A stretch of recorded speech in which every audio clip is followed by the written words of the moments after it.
Ја сакам на самиот почеток да предупредам дека веројатно нема да можам да останам само во рамките на културата, веројатно ќе дам пошироко малку.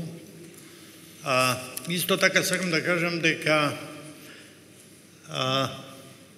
ќе го следам младиот Маркс и неговата максима критика на се што постои. Таа максима и тоа дека таа максима ја почитувавме во таму далечните 60-ти години, ни направи многу глоболки со тогашниот режим. Сите што се залагаа за тоа беа прогласени за ренегати, дисиденти и така натаму, како тоа да не го напишал Маркс. Марксистите всушност не напаѓаа за тоа. Последниве денови се дружам многу со една книга која се вика Измачени од историјата. Ја имаат напишано двајца антрополози, историчари, едниот е турчин, другиот е грк. Темата на книгата е национализмот во Грција и Турција. Објавена на англиски, се разбира тие двајца не живеат ни во Грција, ни во Турција, живеат во Шведска, во Лунд, таму предаваат. Ова е исклучително аргументирана, документирана книга, која барем мене ми откри многу нови работи, врзано и за политиките спрема Македонија. Знаете што е интересно? Книгата завршува со песна. Со песна од, веројатно, најголемиот турски поет, црвениот Назим Хикмет. Ѓунар го знае одлично, претпоставам и во оригинал. И нема да одолеам, а да не пробам да ви ја преведам. Вели, во вагонот од трета класа, број 510, со челото на стаклото, еден човек седеше со изгубен свет, кој што му поминуваше низ неговото срце. Значи, со неговиот свет кој просто му бега низ неговото срце. Киријас Трастелис беше еден стар грк, беше од пристаништето Мисолонги наспроти Патрас на Коринсиот канал. Што се случи со Грција?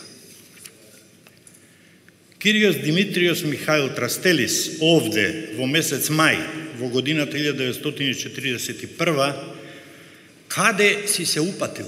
Каде си тргнал? Си го спакувал морето, домот и Грција во еден картонски куфер. Како заврши ти самиот во светот кој всушност се распадна? Како што Михаил Трастелис гледаше низ пенџерето, оваа земја не му кажуваше нему ништо. Зашто?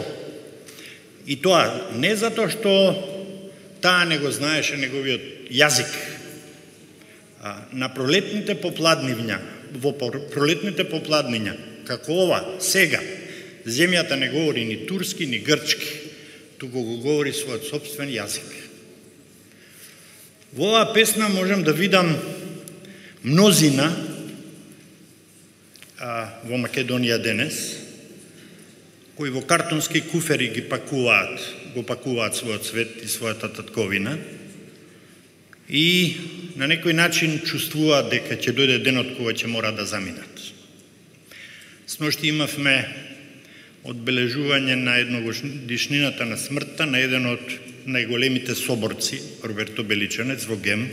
Знаете колку мина бевме? 50-тина. Сега кажам дека луѓето исчезнуваат. Бројот е се помал. Бројот на слободолюбивите и слободоумните се намалува. И кога веќе ги спомнав овие два збора кои ме прогонуваат, слободолюбие, тоа е веројатно некој инстинкт кој постои во нас сите, нешто што произлегува од природата на човекот, ама кој потоа или се развива, па стигнува до слободоумие, или е згазен, уништен, па го нема. Што се обратните зборови на слободолюбие?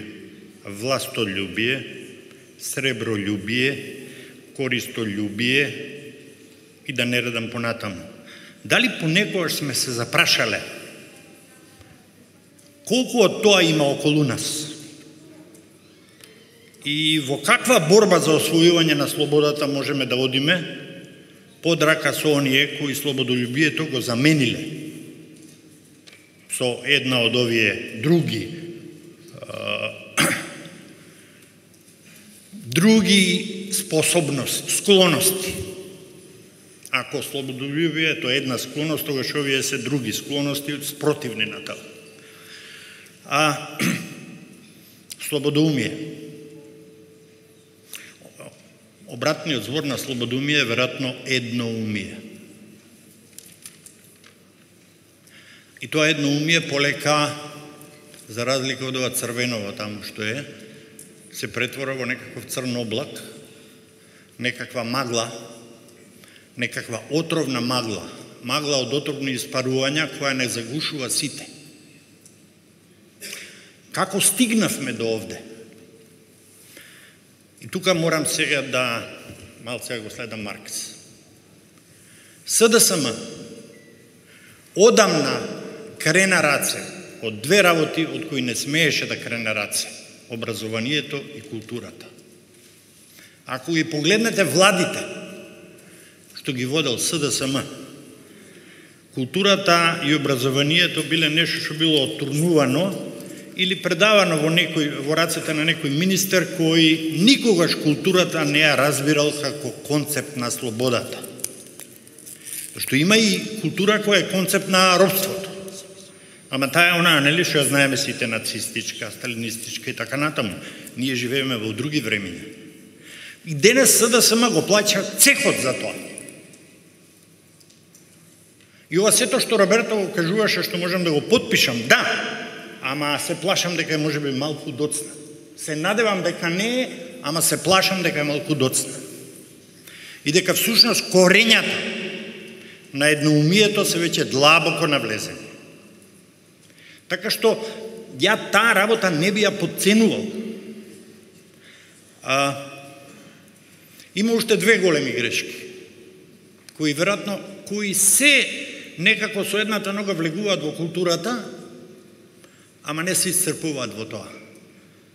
Едната грешка е настана после декември 2005, кога СДСМ мислеше дека кандидатскиот статус е доволен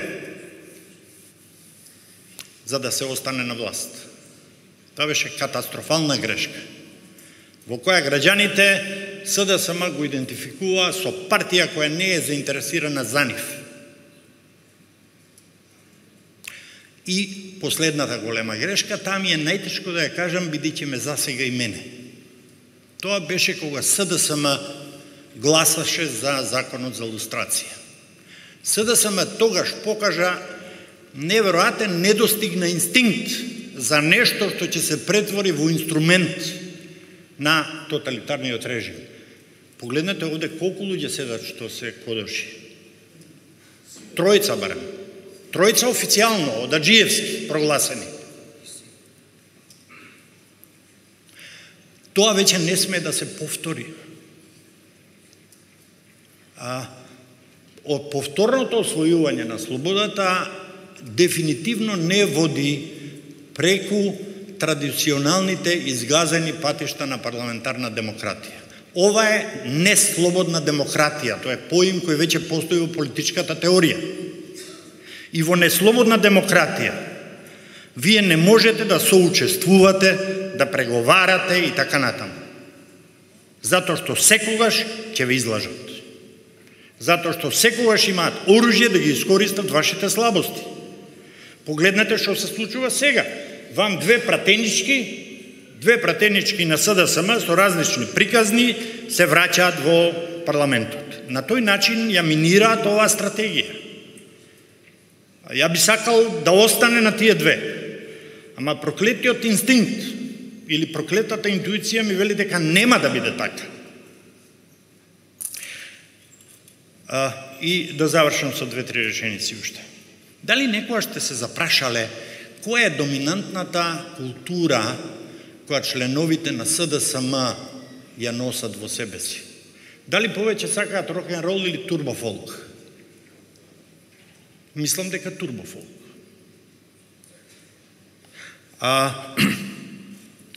Какви книги читаат, ако воопшто читаат? Каков театар гледаат, ако воопшто одат в театар? И така натаму, и така натаму. Не сум сигурен дека масовноста по секоја цена, без расчистени вредности внатре во партијата, не сум сигурен дека тоа може да доведе до промена. Може би е време да се мисли малку поинаку. Не да биде масовноста првата и најважната цел. Не квантитетот, туку квалитетот. Значи споделувањето на некакви вредности кои ја прават таа политичка култура, односно идеологија на една партија или на една група партии. Зашто мислам дека инаку сушност, во крај, знаете, понекогаш сум збунет, разговарам со некого кој ми вели дека од СДСМ, имам чувство дека разговарам со некој што е од ВМРО всушност. По речникот, по хоризонтот културен, по начинот на мислење. Викам, зашо овој човек не е во ВМРО? И не ми е мене страшно кога се тоа возрастни луѓе како мене. Мене ми е страшно кога се тоа млади луѓе, кои се откажале од слободоумието. Они чекаат директива и реагираат само на директива. Не гледам во што е разликата тогаш. Тоа е за мене прашање на културата. И мислам дека тоа е прашање кое СДСМ и партиите на опозицијата мора да го земат сериозно. Тоа мора да биде негде на врвот на приоритетите. Како да се изгради, како да се создаде паралелен систем на образование, како да се афирмира поинаква култура, како да се соочат, особено младите членови, со еден друг свет. Мислам дека само тогаш имаме шанса. Тоа не е шанса за утре, тоа не е шанса ни за задутре. Оваа борба нема да трае кратко.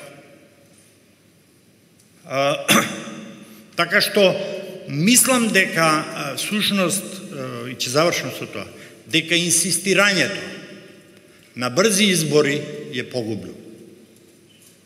Брзите избори ќе значат неподготвеност на опозицијата за победа на тие избори.